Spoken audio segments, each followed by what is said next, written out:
How are things, folks? Am I on? We are on. Let's go. Apologies for some of the seats here. We got a huge crowd on the way in, so they're just joining us shortly. So the rest of you can take your seats. We're going to kick off. Welcome to La Nave. Welcome to our new home. We're super excited about this whole new stage and phase for South Summit. We're thrilled for you guys to be with us here this morning. Our first speaker opening South Summit 2016 has had a spectacular career in technology right from the heart of Silicon Valley. This company has been around for over 13 years, but well, for some of us, especially for me, I feel like I've had this product and service my entire life. This company revolutionized how we use the internet and shared and combined and demonstrated our professional experience and our CV, let's say, at a time when the internet was not as transparent, let's say. So people were actually worried about using their real names, actually putting their CVs, the fact that people could demonstrate their professional career and connect with others online in this way was absolutely disruptive in its moment. And of course, it had an incredible trajectory to date, right up to an incredible acquisition this summer by Microsoft for $26 billion. It was a great pleasure. I give a big, warm welcome to Alan Blue, please.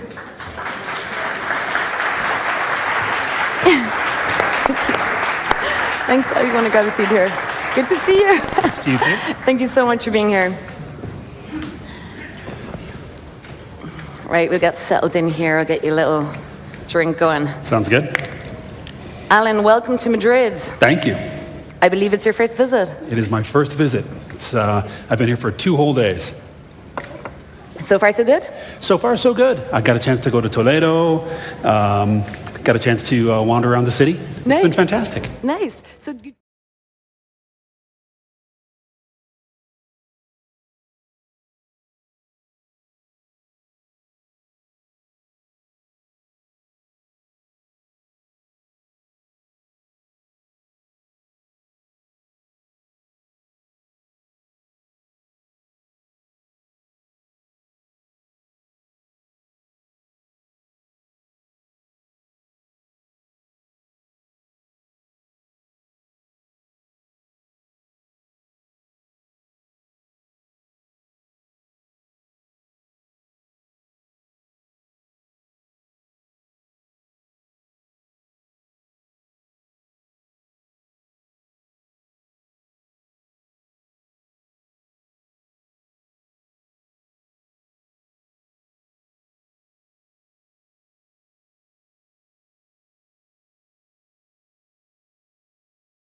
One of the early dating sites. It was called relationships.com. We learned a lot there about how people represent themselves online. And then I went to PayPal for a while, learned there a lot about viral spread and about how businesses grow. My co-founder at LinkedIn gave me a call, and he wanted to talk about an idea he had. And that idea was based on the things we learned in the early days of doing startups in Silicon Valley. It turns out that the way you actually get things done in Silicon Valley is you count on the people you know, the people you've worked with before. You're always calling on the people who are nearby you to be successful. So we thought that taking some of the things we had learned from the dating site about how people represent themselves and taking some of the things from PayPal about how products can spread virally, that we might be able to put all that together and create what was effectively the world's first professional network, which then would allow any professional in the world to do the same thing we do in the Valley, which is call on people and help people to basically work together on a regular basis to be successful in business. Excellent, in a far more structured way, right? So as you would do normally networking and bring out your calling card, you're finally able to do that digitally now. And it's something you never had before. So before the world of social networks, it was impossible to know who your friends knew. But once you actually get all that into a network, it's actually possible very quickly to see who out there knows what you need and who can make that introduction for you. Yeah. It's a brand new thing. Awesome. I mean, we always had the 1 degree of separation in Ireland, right? But you guys have brought that to the digital sphere, which is absolutely amazing. Did you find reluctance from users early on to actually, to cross that chasm of, honestly representing what they were doing or where they were in their career or putting on that professional picture, I guess? We did. We actually had some issues with individuals unsure whether it was a good thing or not. We had a lot of issues with companies unsure whether it was a good idea or not. But we actually had a very interesting group of people, and I think this is sort of a key piece that we learned in the early days of LinkedIn, which I think is probably true of all startups. There was a set of people who came in and used LinkedIn at the very beginning who we did not expect. We had thought about people like ourselves, people in Silicon Valley, people who had our own attitudes towards networking. And that was actually not the people who came in and used the product originally. The people who came in and used the product were, I guess we call them sort of traditional networkers. And they came in and they invited thousands and thousands of people into the network. They were actually responsible for a large part of our original growth. So I guess the takeaway from that is, never ignore your early adopters. Never ignore that set of people who love your product just for what it is, because they can help you make it successful. That's awesome. And they weren't your originally assumed kind of power user early on? They were not. We didn't even think about them, but they were vital. Sure. And how did you manage to, I suppose, leverage that growth then and actually build it wider to other type of segments and even other geographies, I guess? Well, it's really interesting. So one of the things about growing virally is that, I guess I would say 2 things about it. So the first one is that viral growth is kind of like it's kind of like a gun you can't aim. So basically you sort of pull the trigger and it kind of goes everywhere all at once. So it's very difficult to be segment oriented or be very focused on a specific audience when that's what your growth pattern actually is. The reason virality mattered for LinkedIn, there were 2 reasons. First one was that if people connected to other people, they were going to leave a network behind them. And that's what we were trying to build in the first place. The second thing was a lesson learned from the early days of the web. And this isn't going to come as a surprise to anybody in the audience, but in 2002, which is when we first started talking about LinkedIn, we were just finishing the end of the dot-com bubble bursting. And a lot of the companies which had been founded in the first wave of internet companies were actually failures because the cost of acquisition of new customers was so high. So we chose a viral path to grow because we knew that that would actually be a cheap way to get to scale, because we didn't have to advertise to attract those customers to join LinkedIn. So we counted on people to invite whoever they could possibly invite. The second thing I'll say about growth and virality is this. When we actually started the company, we actually grew far more slowly than we thought we were going to. And the reason we grew so slowly was that a lot of people had a hard time understanding what LinkedIn was for. And I think that's still the case for a lot of people who don't quite know what it's for. However, you look at a company like Facebook, which basically grew so quickly, just rocket launching off the pad. And the reason was the value was completely obvious from day one. You get connected to a friend and you talk to a friend, and that's a great thing all by itself. So one of the key things about making virality work and growing really effectively is to make sure that your users can identify what's valuable about the system that you actually created. So that's actually our main area of concentration at LinkedIn right now, which is making sure that people really understand what that value is, because that value leads to growth, that value leads to business, that value leads to revenue, that value leads to basically all the things we want to build. Sure. And I mean, today, just hopping forward a little bit, when a product evolves as much as it has and the user base expands, and I guess, I don't know, I guess you're getting a lot of innovation from the user base itself and how people are using the product. Mm-hmm. How do you manage to stay relevant, say to early adopters and power users whose needs are probably evolving too and getting more sophisticated, and at the same time enter like emerging markets and different geographies where people are literally, you know, getting their first digital type CV, right? Because they're just coming online, etc. You know, probably a big different range of needs there.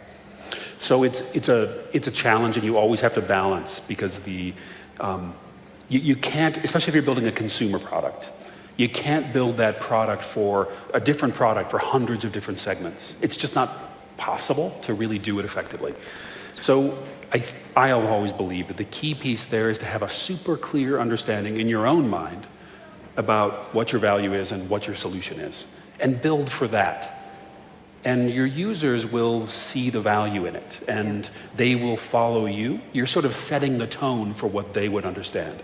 So for instance, if we actually believe that the primary value of LinkedIn is, say, getting a job, then we're going to build the best possible job getting product you can possibly do, and people will take that as the new standard for getting a job, because it's based on a network. Yep.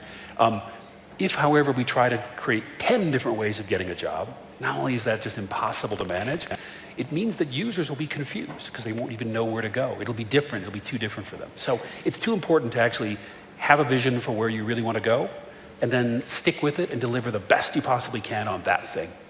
Lots of discipline required in that one, I guess, as well. Lots of discipline required. Sure.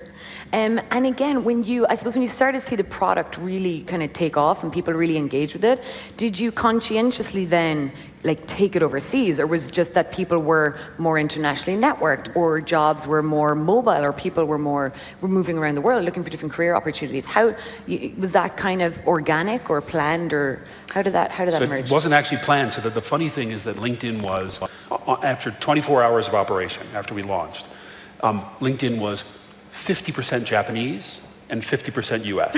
Wow. And the reason is that one of the guys who we invited, Reid Hoffman invited in the early days, was a guy called Joey Ito, who is a venture capitalist in Japan at the time. He now runs the MIT Media Lab. And we invited him, and he immediately invited all of his Japanese venture capital friends. So we only had a few hundred people in the network, and half of them were in Japan. Brilliant. But it all grows very organically. Again, you can't aim the viral gun. So we have been at least 50% outside the US from the very day we launched the product. Okay. And now we're about 64% outside the US. Okay, majority Thereabouts. overseas now. Wow, amazing, excellent. And just, you mentioned about being patient, I guess, and trying to understand your power users, even if they're not, or your early adopters, even if they're not who you assume to be. How was it early on? I mean, you said it probably took longer than you planned to actually take off. Were there moments of despair there? What was your valley of death like, let's say, in terms of the early days? How did you survive that? So there were no moments of despair. So one of the great things about being an entrepreneur who's done it several times is that you get used to actually having moments when things aren't working as well as you would like them to, and you just say, we have to work through that. Basically, we launched in May of 2003, and we had a bet that on the day we launched about the number of users we would have at the end of 1 week. And we guessed we would have, so Reid guessed we would have 10,000 users, and I guessed we'd have 5,000 users. The guy who won the bet was the guy who guessed 2,000 users, because we only had 1,700 at the end of the first week. And then our growth slowed way down after that point. But here's the lesson we took away from it. That moment of actually having suddenly our expectations around growth dashed gave us an opportunity to sort of step back and say, what's the most important thing we possibly need to get done? It turns out, at least in my experience, that when you're a small company, when you're a tiny company, we were 10 people at the time, 12 people at the time. When you're a tiny company, the most important thing you can possibly do is pick the one problem you need to solve and stay with it. And that one problem for us was, how are we going to grow the network?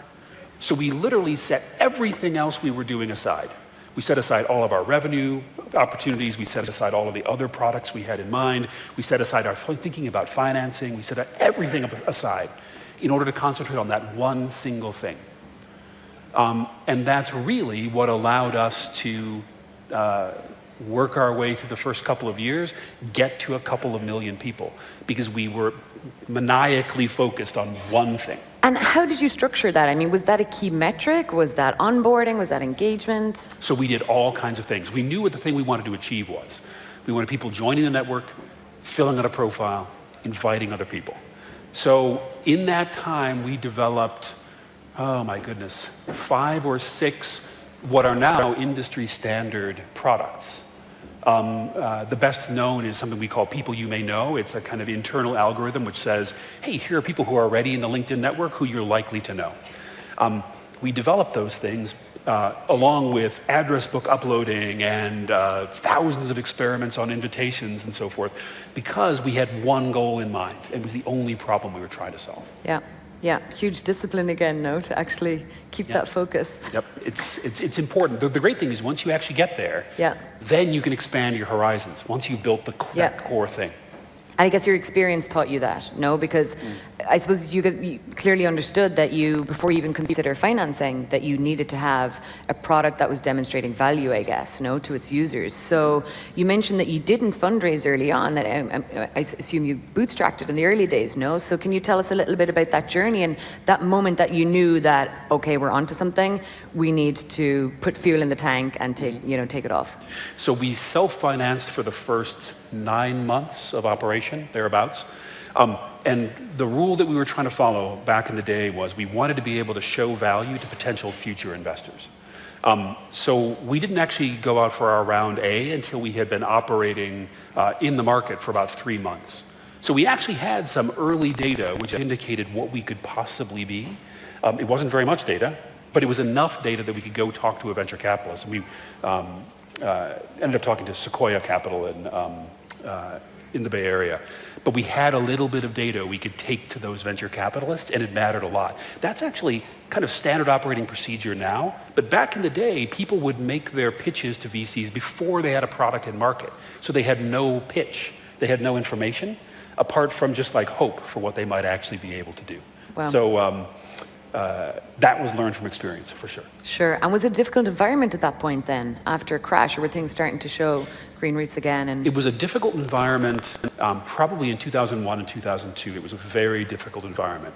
By the time we got to 2003, interest was beginning to pick up again a little bit in investing in consumer internet. Because there was a time there when people in Silicon Valley weren't even sure the consumer internet was a thing. We never thought that, but... And what about social networking then? That just must have been double Dutch. So the social network, there was one out there which was growing really fast. People may or may not remember Friendster. Yeah. So Friendster, it was the very first social network, and if they had not been destroyed by their own success, they would be Facebook today. Yeah. Incredible, right? It's amazing how things, can flame out as well, but Silicon Valley is a magic place in that sense. I think it's quite exciting. So as you kind of fuel in the tank, ready to go, products working, A-list investors behind you, I mean, how did the founding team feel about scaling the company at that point from a human resource perspective? Yeah. I mean, you guys have been working together. You long-term relationships, existing relationships, have been through a lot together. How did you consciously think about values or culture or who you were going to hire at that point, or how did you expand your own network in terms of the team then? So the interesting thing is we didn't think about it. When you are a very small company, when you're 25 people working in a room or whatever, the need, at least we have found, that the need to express and articulate your values, your culture as a company, actually isn't that great. So last year about this time, Reed and myself and John Lilly, who's one of Reed's colleagues at Greylock, we taught a course at Stanford, which is called Blitzscaling, and we talked about how the various components of the business change throughout the company's history. At the very beginning, when you're tiny, you don't actually need to think about company culture. But once you get past that famous Dunbar number, if people know what the Dunbar number is, it's 150, roughly the number of people you can sort of keep in your head, that's when you need to start thinking about writing down your company culture. So we knew that we needed to be able to grow quickly. We knew that we weren't prepared to do it because we didn't have that culture and values. We didn't have those things established yet. This was in 2009. We hired Jeff Weiner, who's our current CEO. And his first job was to come in and prepare us for that hypergrowth. So he came in, we were 300 employees, and 340. And he wrote down our company culture. He wrote down our values. He articulated our strategy really for the first time, all stuff that we all understood, but we had never written down. Yeah. And then every year after that, we doubled in size as a company. So 600, then 1,200, then 2,400, and so forth, until we got to about 10,000, which is where LinkedIn is today.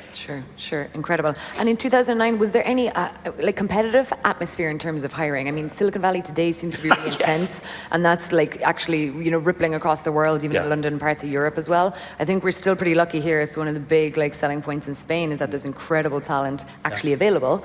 But how was that in 2009? Was that an issue? So in 2009, it was becoming an issue. In 2009, our primary competitors for hiring engineers were Twitter and Facebook, and there was relatively well-established companies, Google, obviously, relatively well-established companies. Now, our primary competition, in addition to those big companies, all of whom are consuming engineers as quickly as possible, our primary competition now is startups, because Silicon Valley is once again filled with thousands of startups.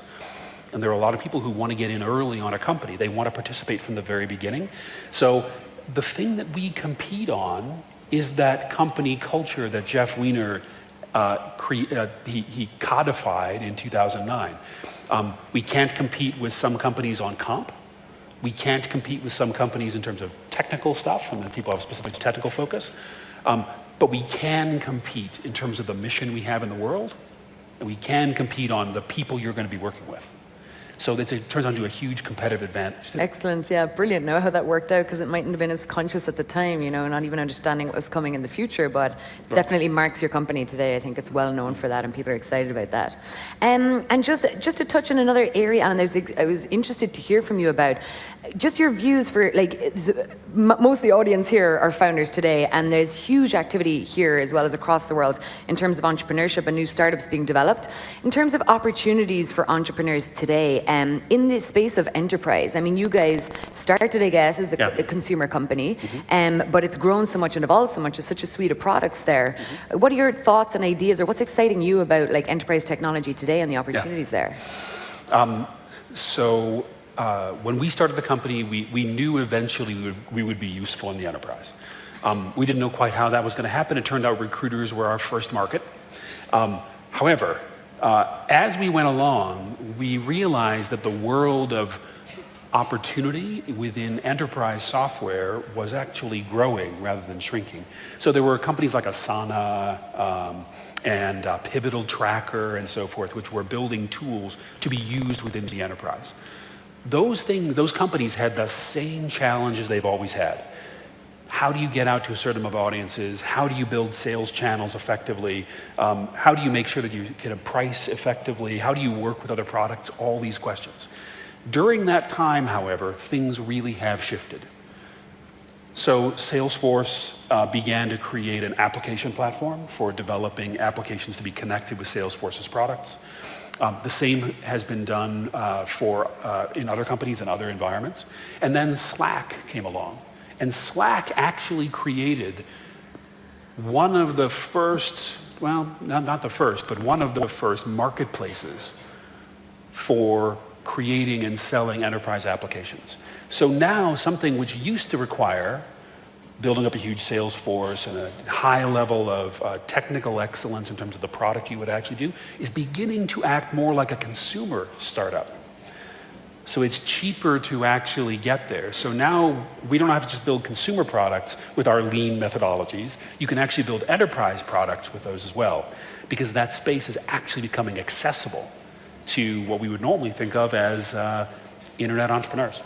Yeah, absolutely. Exciting times. So will we expect to see a lot of big enterprise innovations from LinkedIn, considering acquisition that's in process at Microsoft and a traditional enterprise company there? Well, so even holding the Microsoft acquisition aside, it's actually value. I think that a lot of the value that LinkedIn actually brings is what we learned from our recruiter product. So back in the day, recruiters were that first audience who came to LinkedIn to say, we would like to buy your product. How much does it cost? Recruiters today use LinkedIn all day long. They basically have it open on their desktop, right? But recruiters only spend a certain, recruiters are only a tiny fraction of professionals. We think it's like 0.3% of professionals actually work in recruiting and HR and so forth. Wow. So it's a tiny fragment. But over the years, we have begun to release additional products which are specific to other verticals within the enterprise. So we have a sales solutions product, we have a marketing solutions product, which are for people who do that job. We have just released a version of Lynda. We acquired a company called Lynda, which is online learning. And a gigantic opportunity for that is actually learning within the enterprise. So whether it's learning management, whatever it might be, we have a product called Lookup, which is sort of an internal directory product. So as we go along, we find more and more ways in which LinkedIn can be valuable in doing your work every day. The same way it's valuable to recruiters today. Okay. So yes is the short answer to that question. Excellent, excellent. And I suppose, 13 plus years seems long to a startup, but it's really, really short for a large company, right? And the potential out there. I really have no idea. It seems like a forever for a startup. I was at the dating site for 2 years, or 2 years and 3 months, or something like that, and it seemed like a long time. But following the path and the growth of LinkedIn over time has been, I don't know, it's exciting. It's been exciting. It's been a real privilege to be able to see it and to participate in it. Amazing, amazing. Well, you can see you're as passionate as you are today as surely you were from day one about the company and the product, so wish you the very best. And just finally, to wrap up, people super eager here today, so thrilled to see you, to hear more about the story. Any final kind of thoughts from your extended career, the ups and downs, all the learnings that you've had for the startup community here? The community here is really starting to mature, so we're seeing some interesting technologies emerge, companies really starting to go international. So any parting thoughts for those excited and ambitious entrepreneurs here today? Sure. So one of the great things about having had the experience at LinkedIn is I spend a lot of time with startups in Silicon Valley, talking to them about how to make their companies successful. So I guess just a few things. So the first one is what I was saying earlier about focusing on one thing if you possibly can. I think one of the major sources for stress is this feeling that you've got 100 things to do, and then you have to sort of do each one of them. Truly, the right thing to do is to pick the thing which matters most, and then to make sure you've got people as part of your team who can handle all the other stuff. So at the beginning of LinkedIn, there was a guy who was kind of our jack of all trades. His name was Lee Hauer. He's now a venture capitalist in Boston, actually. And Lee came in, and he handled everything about the fundamental functioning of the business. Payroll and office space and marketing and all of that stuff. Lee did all of that. Brilliant. Allowing the rest of the company to focus only on one thing. So it was a very powerful combination. So it's absolutely worth thinking about who in your company can actually do that. So one of my biggest pieces of recommendation to startups I work with is hire a Lee Hauer. Hire somebody who can actually carry that load for you to make sure the business can continue to function while you focus. So there's that. The second thing is get help. So the lesson that we learned from the beginning of LinkedIn was nobody can possibly be successful. There are some exceptions, but no one will be successful without being able to draw on the knowledge of the people who are right around you. So it doesn't mean reaching out to strangers. It means taking advantage of every single person around you who you know, whose opinion you trust, to help make sure your product can be successful. So at the beginning of LinkedIn, those people were in the form of our angel investors. So we basically, we knew all of our angel investors originally. They all put money in, and then they would come in and test our product. We'd have them come in and sit down in front of the product and actually test it. We took the product out in front of so many people to ask them what they thought of it. And these are people we knew. Excellent, yeah. Those things, those opportunities to take advantage of the brains around you is completely essential to being successful. Excellent, excellent, spot on. Instead of like tinkering away at home, trying to perfect it, just getting out and getting feedback. And remember, when you're running a startup, most of the knowledge about how to be successful in business is outside your company. So you got to take advantage of it because you're only 5 people or however many people, and chances are you can't answer every question. Yeah. So having that network of people who can help you navigate that is I think really the only, it's not the only sure way to go, but it sure makes it easier. Excellent. Alan Blue, thank you so much. Just want to wish you very well in this next stage of the journey of LinkedIn. Thanks. And we'll be following it feverishly from here in Madrid. Thank you so much for being with us. Yes, thank you. Cheers. Thanks so much. Excellent. Cheers.